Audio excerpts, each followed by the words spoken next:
Salam alaikum à tous et à toutes. Quand vous parlez à des gens aujourd'hui de religion, beaucoup vous disent « Oui, mais c'est bon, pourquoi ça serait l'islam qui a raison et non le christianisme ou le judaïsme ou peu importe ?»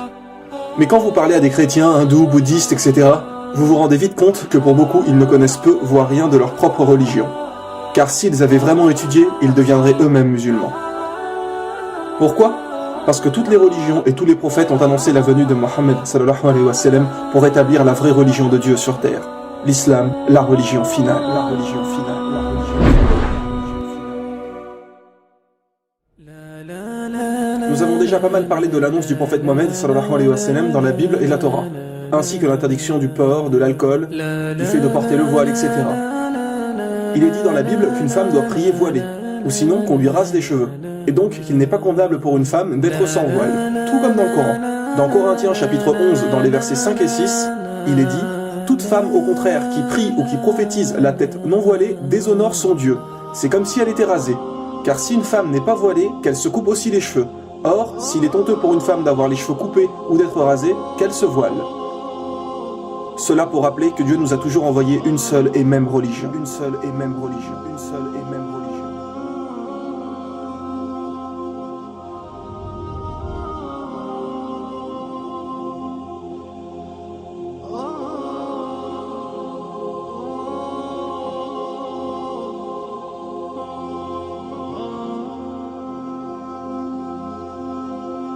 Et comme il avait été dit dans la saison 2, pour toutes les grandes religions, elles portent le nom d'un peuple ou de quelqu'un, sauf l'islam.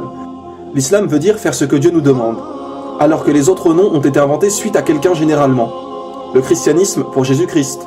Donc quoi, avant Jésus, la religion de Dieu n'existait pas? Bien sûr que si, ce n'est que suite à Jésus qu'ils ont inventé le christianisme. Idem pour le judaïsme, le peuple de Judée, l'hindouisme. L'étymologie du mot hindou vient de hindou en langue persane, qui est une rivière qu'ils considèrent comme sacrée. Le nom fait en fait référence au peuple qui vit là-bas. Le bouddhisme avec Bouddha. Le prophète Bouddha, qui en réalité s'appelait Gautama, n'a été appelé Bouddha qu'après sa révélation. Car Bouddha veut dire recevoir une révélation, un éveil. Et aujourd'hui, tout le monde vénère des statues de Bouddha, alors que celui-ci n'a jamais réclamé la divinité. Gautama n'a jamais dit ça. Ce n'est qu'après sa mort que les gens ont commencé à lui vouer un culte. Et si vous étudiez vraiment sa vie et ses enseignements, vous ne verrez pas de différence entre l'islam et le bouddhisme.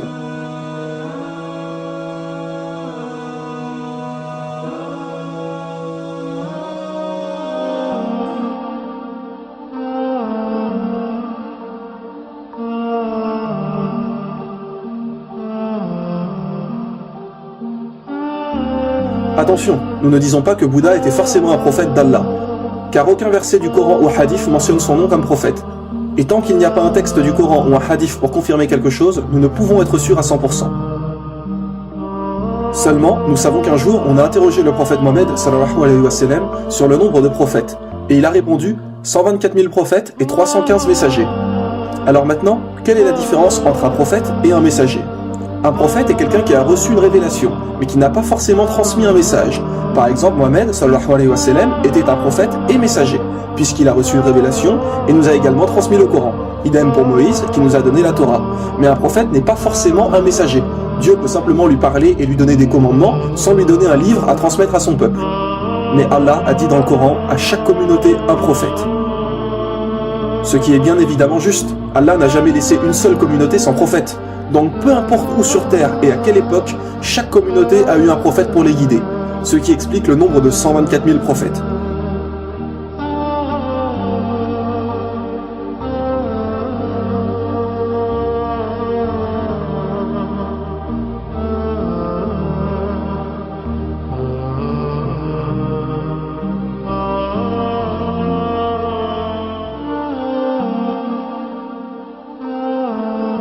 Donc, il est tout à fait possible que Bouddha était un prophète. Dans les livres hindous, il est également dit qu'il n'y a qu'un Dieu unique. Il est même dit dans leur livre sacré Svetasvatara, Upanishad, chapitre 4, verset 19, et également dans le Yajurved, chapitre 32, verset 3, Natasya Pratima Asti, qui veut dire « Pour Dieu, il n'y a pas de Pratima ». Pratima signifie image, représentation, idole, etc. Donc pour Dieu, il n'y a pas de représentation, d'idole, d'image, de statue, de photo ou peu importe. On ne représente pas Dieu. Ce n'est encore une fois que des inventions des humains de prier devant les statues et de vénérer des idoles, comme pour Jésus. Il est dit dans la Bible, Exode chapitre 20, versets 3 à 5, « Tu n'auras pas d'autre Dieu devant ma face, tu ne feras point d'image taillée, ni de représentation quelconque des choses qui sont en haut dans les cieux, qui sont en bas sur la terre, et qui sont dans les eaux plus bas que la terre. » Et attention, écoutez bien, il est aussi mentionné, « Tu ne te prosterneras point devant elle. » Oui, il est bien dit, tu ne te prosterneras point devant elle. Alors comment se fait-il que les gens dans les églises prient devant des statues de Jésus crucifié, que l'on voit des portraits de Marie tenant Jésus dans ses mains partout? Que les gens prient sur Marie et sur Jésus sur la croix? Parce qu'encore une fois, les gens n'ont aucune connaissance des livres et ne suivent que ce qu'on leur a dit. Mais dites-moi, qui a reçu une révélation, les commandements de Dieu? Ce sont les prophètes. Alors ce sont les enseignements des prophètes qu'il faut suivre, et non tout et n'importe quoi. Les gens prennent des statues pour des dieux. Imaginez si la statue tombe et se casse. Alors ça y est, Dieu est mort? Un peu de logique, voyons. Il n'y a qu'un seul Dieu, qu'un seul message. Il n'y a qu'un seul Dieu, qu'un seul message. Il n'y a qu'un seul Dieu, qu'un seul message. La venue du prophète Mohammed, sallallahu alayhi wa sallam, est également mentionnée dans les livres hindous. Oui, mes frères et sœurs. Il est dit dans les Védas, le livre sacré des hindous, en Kalki Purana, chapitre 2, versets 5, 7, 9 et 15, et donc à 4 reprises, la venue du prophète Mohammed, sallallahu alayhi wa sallam. Il est dit que le Kalki Avatar viendra. En français, Kalki Avatar veut dire messager. Donc, on annonce la venue d'un prophète. Et que ce Kalki Avatar sera le dernier des prophètes et qui guidera toute l'humanité. Tiens donc, quel prophète a bien expliqué être le dernier et guide pour l'humanité?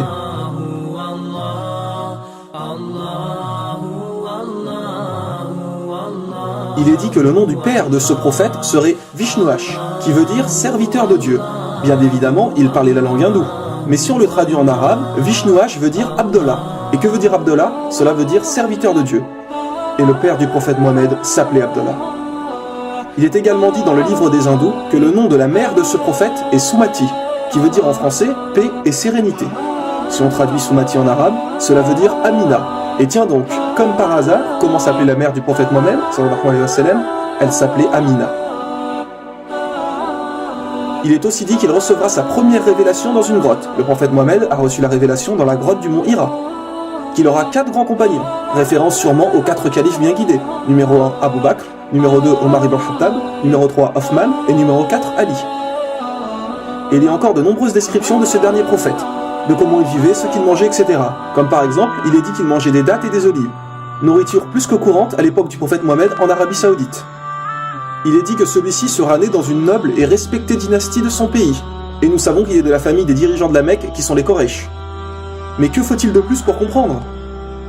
Pour ceux qui disent que les hindous pensent que ce prophète annoncé n'est pas encore venu, sachez qu'il est mentionné que ce prophète mènera des batailles au sabre, à l'arc et qu'il aura des chevaux. alors qu'à notre époque, les batailles sont plus avec des armes à feu, avions, chars, etc. Alors mes frères et sœurs, vraiment, que faut-il de plus pour comprendre? Mohammed sallallahu alayhi wa sallam a été annoncé, et il faut le suivre. Comme dit Jésus, il est celui qui vous guidera dans toute la vérité, dans toute la vérité, dans toute la vérité, dans toute la vérité. L'islam est la religion de Dieu, la religion originale, la religion finale, la religion finale.